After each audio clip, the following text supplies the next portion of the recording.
What's going on, everybody? Welcome back to week 28 bump date.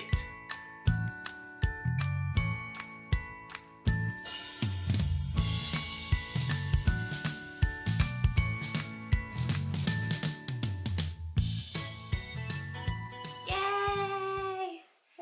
That's officially third trimester.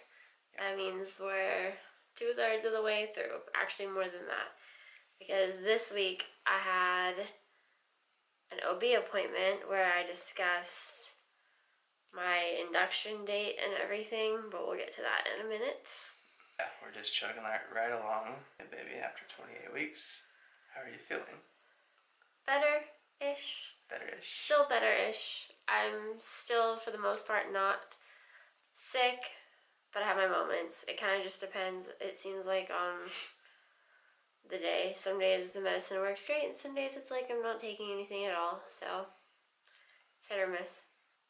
I don't have any like real strong cravings, like I have to have this, but I've been really into Ruffles. I really like Ruffles potato chips, just the plain like crunchy Saltiness is probably yeah, what salty you like potato chips. It seems to sit well in my stomach, which is probably why I like it. On Tuesday, we went to the emergency room because baby decided he wasn't going to move for 12 hours. Yay! And my blood sugars, I've officially hit resistance, so my blood sugar had started to kind of go wonky. And I was having like really high blood sugars in the 300s and almost the 400s, which I hadn't really seen. So we went to the emergency room just to get everything checked out. I did have a slight UTI, which I'm not surprised. I am super prone to them anyways, but they did a BPP, which is a biophysical profile on him, which is where they sit you with the monitors on your belly and they monitor whether or not you're having contractions, and they monitor his heart rate for 20 minutes, and then they do a 30-minute ultrasound where he has to pass a certain amount of things and he gets certain points. So for certain movements he gets 2 points, for practice breathing he gets 2 points, and then there's 4 other points he can get for something else, and I don't remember what they are. Yeah, but it was an 8-point total, and he passed all the tests. Yeah. But it's always better safe than sorry, so. Yeah, they told me if, like, I had tried everything. I tried to lay on your side, I tried to drink cold water, I tried to drink everything except for juice. I didn't try drinking juice because my blood sugars were already high, and I just wasn't wanting to add to that problem. Although, whenever we were at the hospital, I did have a low, finally, from overcorrecting all those times. I drank juice, and he went nuts. So He also doesn't like the monitors either. yeah, as soon as they put that monitor on my belly, he kicked it. He had not kicked all day since 9 a.m. So I was a little frustrated, to say the least. Not with him, but just with the situation in general. If I had just drank the juice, we probably would have been fine. But that's the very first time I've been to the hospital in over 6 years that I have not gotten an IV. So I was pretty darn pleased. I had my OB appointment on Friday, and I had brought up the fact that a lot of women, I'm in a type 1 diabetic and pregnancy group on Facebook, a lot of women start their bi-weekly testing, which they either do NSTs, which is where they sit you with the monitor on your bellies, or they do BPPs, which is the process I just described, which includes the ultrasound, twice a week. A lot of women start that at 28 weeks in high-week pregnancy. Well, I'm 28 weeks this week, and I hadn't even really heard from them when they were going to start that, and I didn't have my next high-risk OB appointment until the 16th.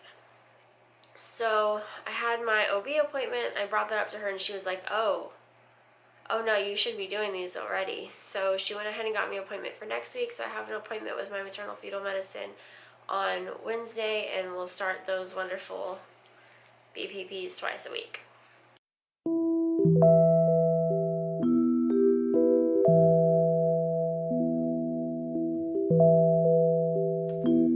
That being said, baby's heart rate looked good. I think it was 146 on my OB appointment. Do you remember what it was at the hospital?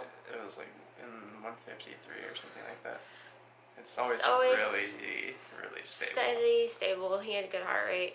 That's another thing. One of the points that they look for is for his heart rate to change. If his heart rate doesn't have variations, they don't consider that to be good either. They don't want it to be like completely steady. They want it to go up and down, which, whatever. That's part of their testing.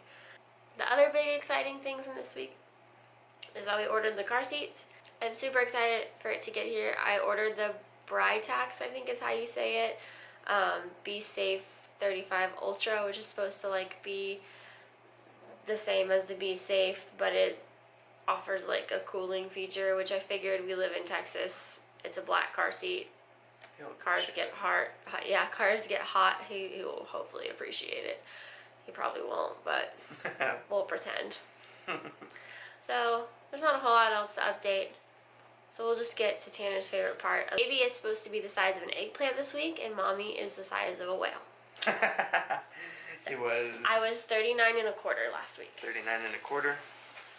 Sweet Jesus. Let's see. Hold it right there, please. See if we can do this without ripping it out of your hand.